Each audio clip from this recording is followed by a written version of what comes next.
Quick warning, there is a lot of gore in this video. There will also be a huge major spoilers, not that YouTube hasn't spoiled everything already. I'm being nice and warning people first.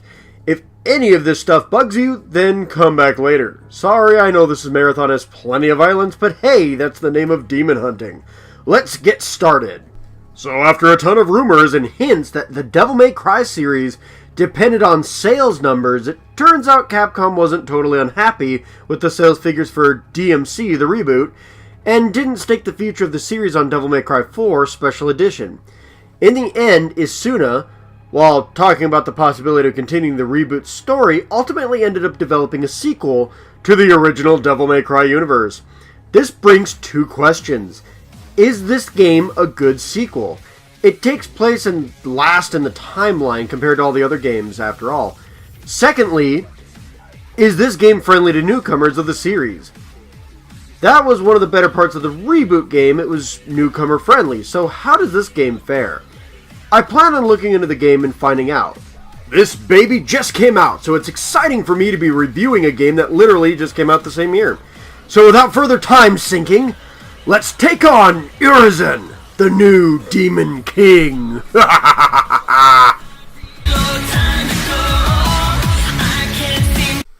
So the plot is told in certain order to hide things from the player.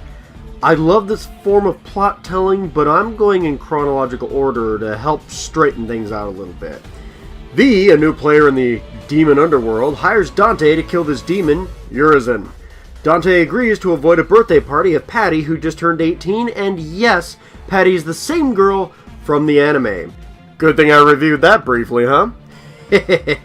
Anyway, V also hires Lady Trish and Nero to help. Nero joins in as a backup plan, but Nero's arm was cut off by, well, Urizen, according to V. So Nero already has a score to settle. However, Nero, along with Dante's crew, were defeated very easily by the new Demon King. A month later, Nero comes back to Redgrave City with V in tow. V also has his bird with him. For some reason, I really don't like this bird. Well, you're just mad you weren't in my top 15, you buzzard. Wait, where did that come from? Anyway, eventually Nero rescues Lady, who has turned into a demon, and V brings Dante out of a month-long coma. Dante rescues Lady and then saves Nero, who injured Urizen, the first person to land a hit on him. Dante flies in with his new power he got from stabbing himself with a broken rebellion and fusing it with the sword Sparta, making his own sword named, well, Dante. Yeah, anyway, Dante fights off Urizen, but the monster takes off to gather the fruit of this giant tree that's been growing in the middle of the city. The tree uses human blood to grow power, and what happens is once it builds up enough power, it forms a fruit, which is how Mundus gained so much power and turned into the Demon King. The three, V, Dante, and Nero, go after the monster, but V is dying. This is because he is actually the human side of Urizen. Yes, Urizen is only half demon, but he was separated into two beings, his human and demonic side. Casted his humanity out. Doesn't that sound familiar? If so, you've probably played the DLC to the reboot game, or saw my review on it. Yes, the casting of humanity out of half-demon body is something that happens at Sparta's old house, and yes, it's totally freaking Virgil. They straight up took ideas that could have been in the sequel to DMC the reboot, and turned it into this game, and brought it into the main universe, and nobody noticed. You sneaky dogs at Capcom, aha. Anyway, with V dying, Nero carries him to the final fight, while Urizen gets the fruit and becomes more powerful than ever, and Dante just cuts him down anyway.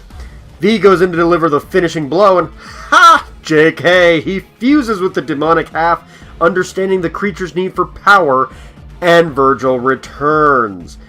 Dante follows after Virgil, and after a bit of a climb, they fight. Nero, who learned his own bombshell of Virgil being his father, follows Dante and stops the brothers from killing themselves. Nero defeats Virgil, and all three decide that the tree that's rooted between the demon world and the human world needs to die. Virgil and Dante force Nero to stay behind as they go to the underworld and kill the tree.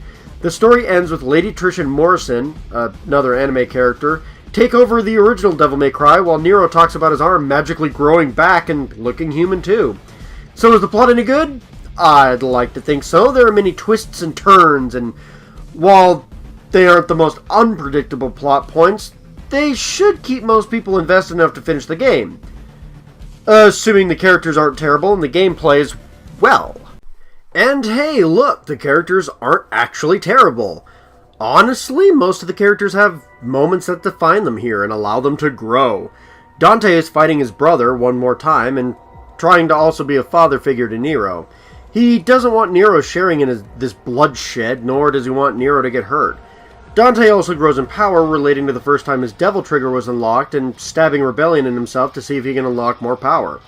There's a lot to Dante's character, and him having to kill his brother one final time more, putting this entire family drama to rest, is all weighing on him in his mind, while he still is the lovable, over-the-top goofball we all know him to be. Nero has lost his arm and a large portion of his power. He let this small family down once, and after learning Dante's more than just a family figure, and that Virgil is literally daddy, Nero goes from being deadweight to a powerful figurehead in this universe. He doesn't want to be just a kid to Dante and later to Virgil. He wants to be known. This is his goal. He won't fail protecting people he cares for like he did in Devil May Cry 4 with Kratos, which was like an older brother figure for him. As for V, he starts out with this nice appearing guy who doesn't let things get to him, and while his bird Griffin is a loudmouth to V's straight man act. The bird is annoying, and V himself is as stoic as any other poetry reader who looks like Kylo Ren stole Chris Angel's wardrobe. However, V has his powers stolen from him at one point in time, and he desperately fights to get them back, and live to see this through, connecting him emotionally with his monstrous Urizen side. When they combine, Virgil seems to have a new respect for Dante, and especially Nero, despite claiming they mean nothing to him. We also learn why Virgil lusts for power. When he was a kid and Redgrave was attacked before, Virgil was lost and Dante was protected. This is interesting character building into Virgil and the lore of the games. But like a Flex Seal commercial, we aren't done yet. You even get some small insight into Lady and Trish, especially when people bring up Nero killing his father in front of Lady towards the end of the game. Obviously, this strikes a bit of a chord with Lady. Other characters like Morrison, who, while from the anime had his ethnicity and personality changed, and Nico, who is Nero's armsmith, all have their interesting personalities, and most of the bosses like to make fun of how weak you are in their own interesting ways. Basically, this is all great. To juggle around this many characters and make most of them very interesting is no easy feat, but they pulled it off. But what about playing as Nero, V, and Dante? It would be easy to slap Devil May Cry 4's gameplay with a few tweaks onto this game and have this the best gameplay in the series, and yeah, that's pretty much what they did. Nero has most of his old tricks from Devil May Cry 4, only lacking his Yamato Devil trigger since his arm and Yamato were stolen. He does, however, gain robotic arms called Devil Breakers. They function similarly to his arm previously, kill a boss and gain him new abilities, but instead of being more for exploration, this time they actually are used in combat. From stronger attacks, impact shots that allow you to fly around, to stopping time, and yes, he gains that one much like Dante did in Devil May Cry 3. Nero is very versatile in this game. He can, of course, long-range grapple and charge his sword too, which is a nice carryover from the last game. Nero is a beast, and you can equip which arms you have, and you can find more arms around the stage in case yours are used too much and explode. Or if you find an arm that's way cooler and way more useful in a stage, you can detonate your own arm. Yeah, basically, if you use the arm too much, it blows up. You can do all of this. Dante is basically untouched from Devil May Cry 4. He has access to his Sword Master, Trick Master, Gunslinger, and Royal Guard fighting styles at the flick of a button, and you can get different weapons from beating bosses. Since his new Dante Blade has all the powers of Rebellion and Sparta, it replaces them completely. Dante can also get an upgraded Cerberus, Kalina Ann again, and a freaking motorcycle sword, which I used a lot against bigger foes. This thing can hit fast or hard, or both, and is one of my favorite weapons of all time in video games now that I've messed with it. He can also charge up Devil Trigger, boosting his attacks and healing himself. This is useful since there are absolutely no healing items in the game. Wait, what? Yeah, you can't get healing items or heal yourself or restore Devil Trigger.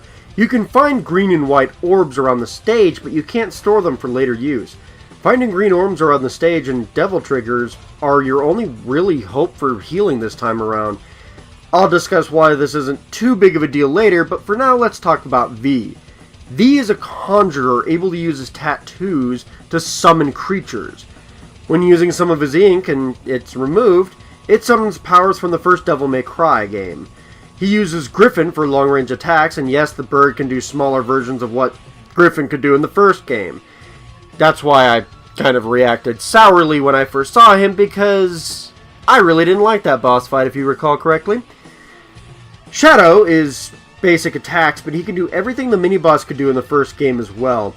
He's a brawler, but he often gets hit easily. Both Griffin and Shadow have health bars, but they don't die permanently. Only V does, so worry about protecting V.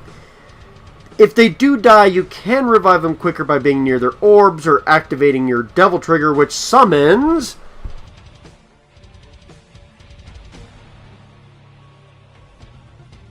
Huh, I guess Dr. Wily also has Devil Trigger. Capcom, you sneaky, sneaky dogs. Okay, it's not really the Yellow Devil from Mega Man, but it looks really close to that. Closer than the Nightmare boss from Devil May Cry 1, which is what this thing is supposed to be emulating. He revives the other apparitions, and his attacks are super strong and powerful. If you can't kill it with the other two, this Nightmare can do it for you if you have Devil Trigger gauge filled. Though instead of a tattoo, he comes out of V's hair.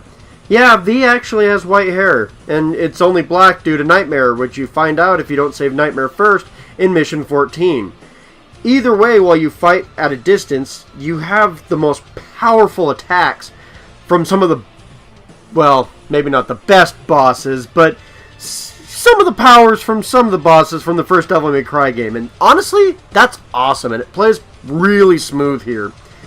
Honestly, I stated the gameplay of Devil May Cry 4 was the best in the series. A slightly improved version of this gameplay for each character and a brand new character to play with is just icing on an otherwise delicious cake. I shouldn't write a script while I'm hungry. Where's my food?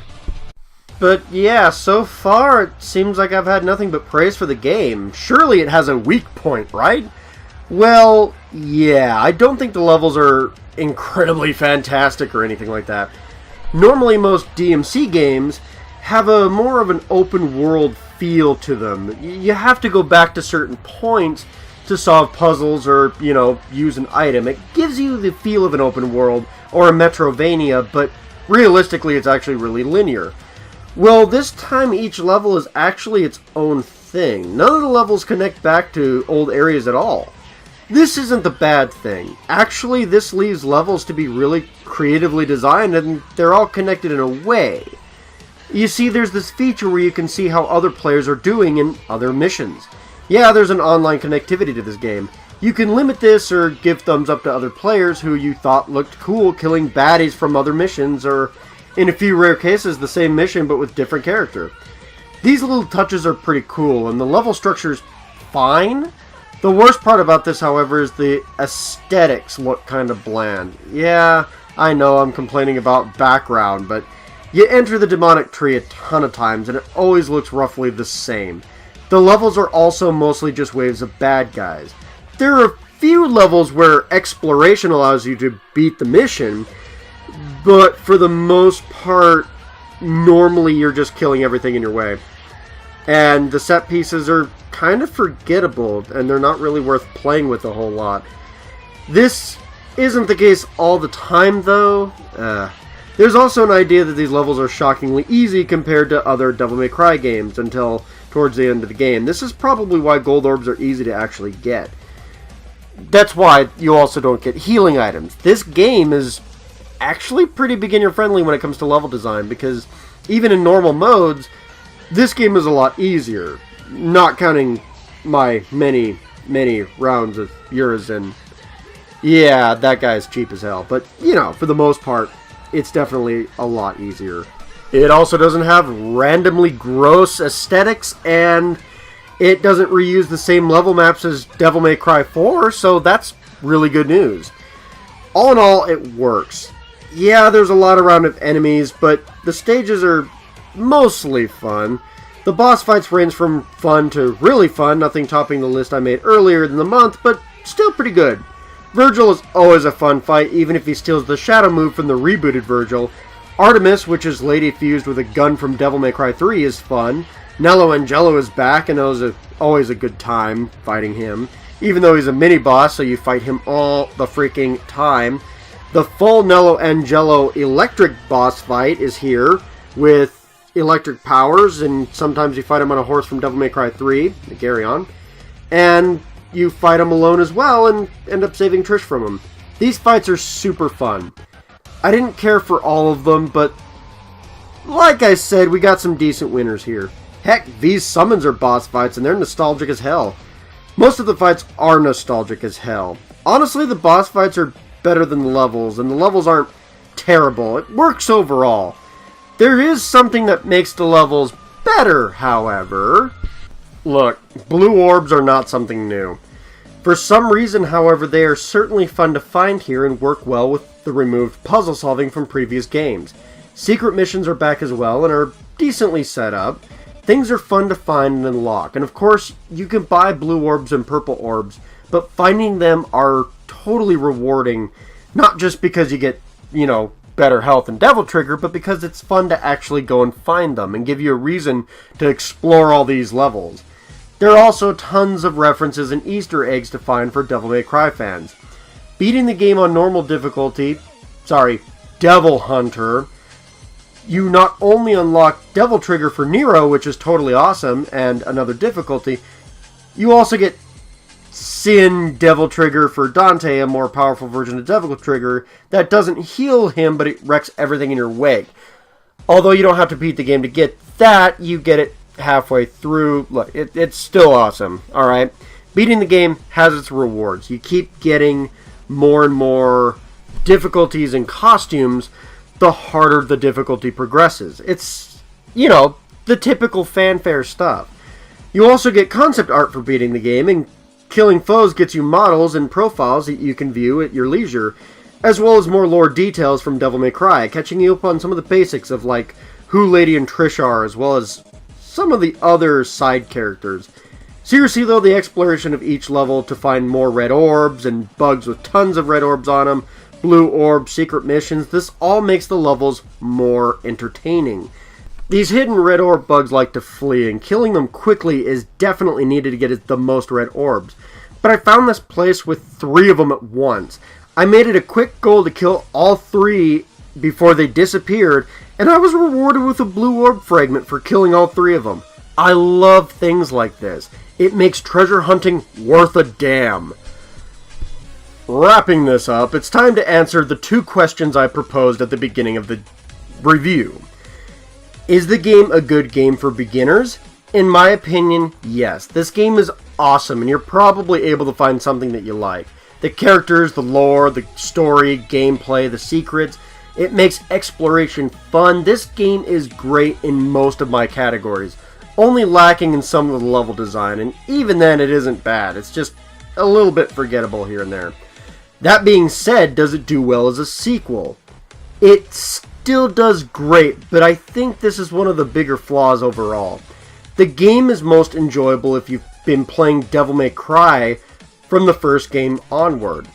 The only game really not brought up here is the second game. Everything else, including nods to the reboot, are all here. And even nods to the light novels, mangas, and anime are here. This is a love letter to the series. Yes, this game is very enjoyable even if you're new to the series, but you miss all the fan service and nostalgia this game has to offer. If you are looking to get into the game, however, this game does catch you up quite a bit, which is kind of nice for beginners. Capcom seems like they've been killing it lately with all these releases, and as a Devil May Cry fan, I can say that this game is fantastic.